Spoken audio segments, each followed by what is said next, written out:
हंस Narayan Singh ji, deputy chairperson Rajya Sabha, doctor Vijay Shankar Shastri, professor Sanjay Dwivedi, Shri Pannalal Jaiswal, pattern महामना Malviya mission, Shrimati अर्चना Gupta, Ved Prakash Singh ji, K. N.. Rai ji. जब K. N.. Rai ji का नाम ले तो डॉक्टर मार्कंडेय राय जी बैठे हैं, आपका भी स्वागत है सर।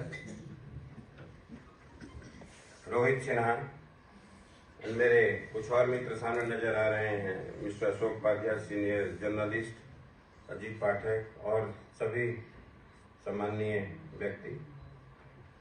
ऋचा वत्स को धन्यवाद। टाइम आपने 10 मिनट अलाउड किया है मुझे, लेकिन मैं कोशिश करूंगा कि 10 मिनट में पूरा करें। महामना पंडित मदन मोहन मालवीय जी की 161वीं बर्थ एनिवर्सरी की आप सबको बधाई, मुझे भी बधाई। हम सब उसके एक पार्ट एंड पार्सल है। जो पंडित जी ने एक विजन दिखाया था, हम सबको उसी रास्ते पर हम लोग चलने की कोशिश कर रहे हैं।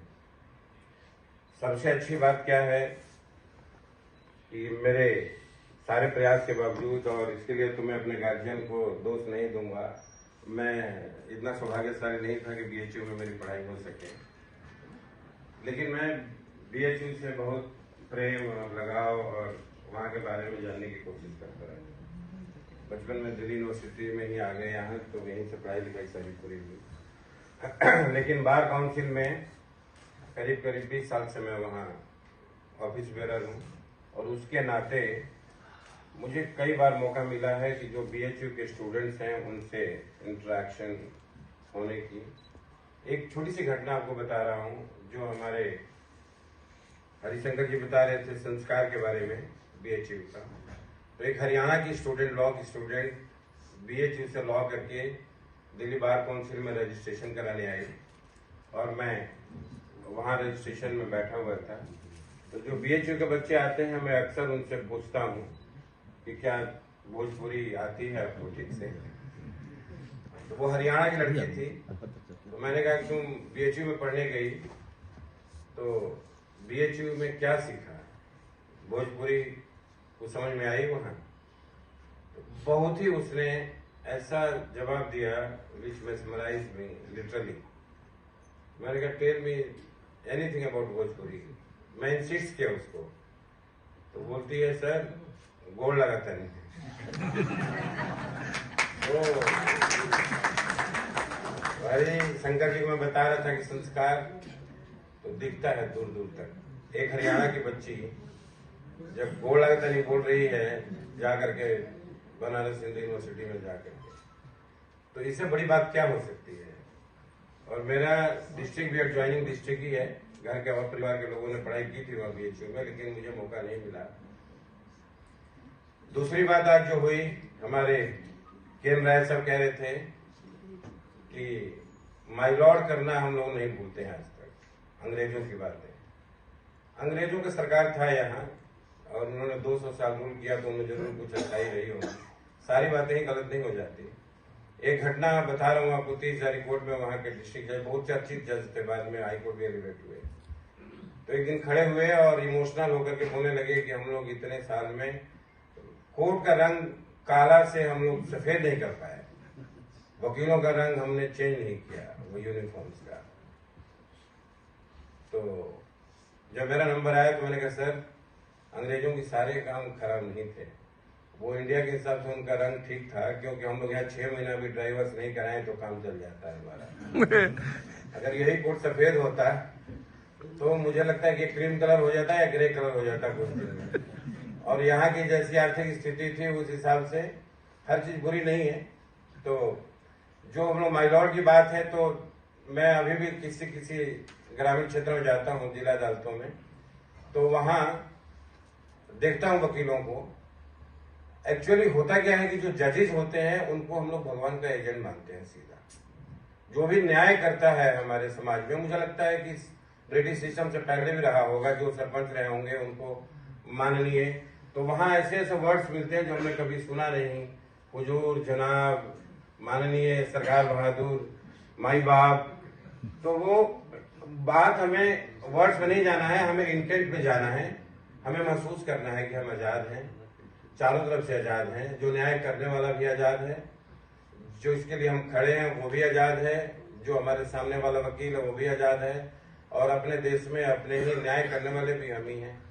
हमें अपने आप को, मुझे लगता है, मालवीय जी के पद चिन्हों पर चल करके इंट्रोस्पेक्शन करने की जरूरत है। एक अच्छी शिक्षा नीति की तरफ जाना है, और विकास तो हमारे प्रधानमंत्री ने सही बोला है कि अगला जो 25 साल ये अमृतकाल होगा। अमृतकाल तो बचपन से ही हमें सिखाया गया है कि कोई भी अच्छा काम करना है अमृतकाल में करना है। इसको बहुत ही पायस और डिसीजन लेने के लिए बहुत अच्छा समय माना गया है। तो जो 25 साल का टारगेट प्रधानमंत्री ने दिया है, वो 25 साल का टारगेट मैं तो रोहित से और ऋचा वत्स से भी रिक्वेस्ट करूंगा कि आप लोग भी 25 साल मान करके चलें। इस संस्था को हम लोग बहुत ही बुलंदियों पर लेकर के चलेंगे।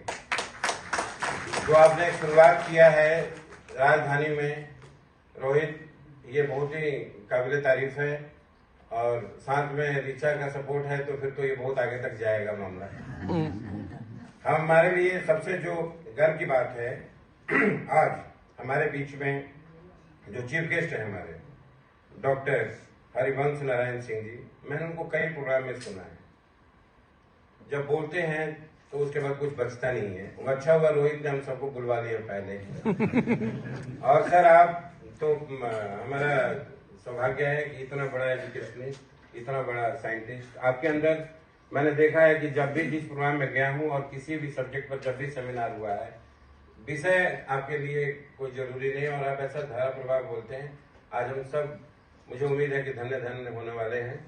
और सारा समय मैं तो चाह रहा था, मैं रिक्वेस्ट किया था रोहित से कि सारा समय हमें डॉक्टर साहब को ही दे दो, क्योंकि जब हमारे बीच में इतना लर्नेड आदमी है तो उसको सुना हमारे लिए ज्यादा इम्पोर्टेंट है। अभी एक पुणे में मैं गया था कार्यक्रम में, तो वहाँ एक सामने स्क्रीन लगा हुआ था जहाँ टिक टिक टिक टिक समय चल रहा था। जैसे जिसका टाइम पूरा हो रहा था तो एक सॉफ्ट रिमाइंडर दे रहा था। तो वो उस तरह का अरेंजमेंट रोहित आगे से हम लोग करेंगे। बनारस हिंदू यूनिवर्सिटी की गाथा बहुत है, और वहाँ तो मैं चाहता हूँ कि बार बार अगला जन्म हो हमारा तो वहीं से पढ़ाई लिखाई हो, और हर आदमी चाहता है कि अपने संस्कार में ही पले बढ़े। और भोजपुरी तो मेरा जन्म स्थान बक्सर का है। अभी दिल्ली में एक भोजपुरी समाज है जो अजीत दुबे चलाते हैं, उसमें उन लोगों ने भोजपुरी रत्न का अवार्ड भी दिया था मुझे। दिल्ली में पढ़ाई लिखाई हुई, लेकिन मन लगा रहता है वही बनारस हिंदू यूनिवर्सिटी में। और मैं तो चाहता हूँ जो बच्चे वहाँ से आते हैं उनको केवल उनके इन्वायरमेंट, और पेपर में मैं ही देखता हूँ कि BHU का बच्चा है, तो मेरी जिम्मेवारी रहती है यहाँ की उसको दिल्ली बार काउंसिल में, भी यहीं बैठे हैं, वहाँ के जो भी प्रोफेसर हैं लॉ के, मेरे से मिले भी नहीं होंगे वो, लेकिन वहाँ से वो स्लिप लेकर के उस बच्चे को दे देते हैं कि जाओ दिल्ली में वकालत करनी है। तो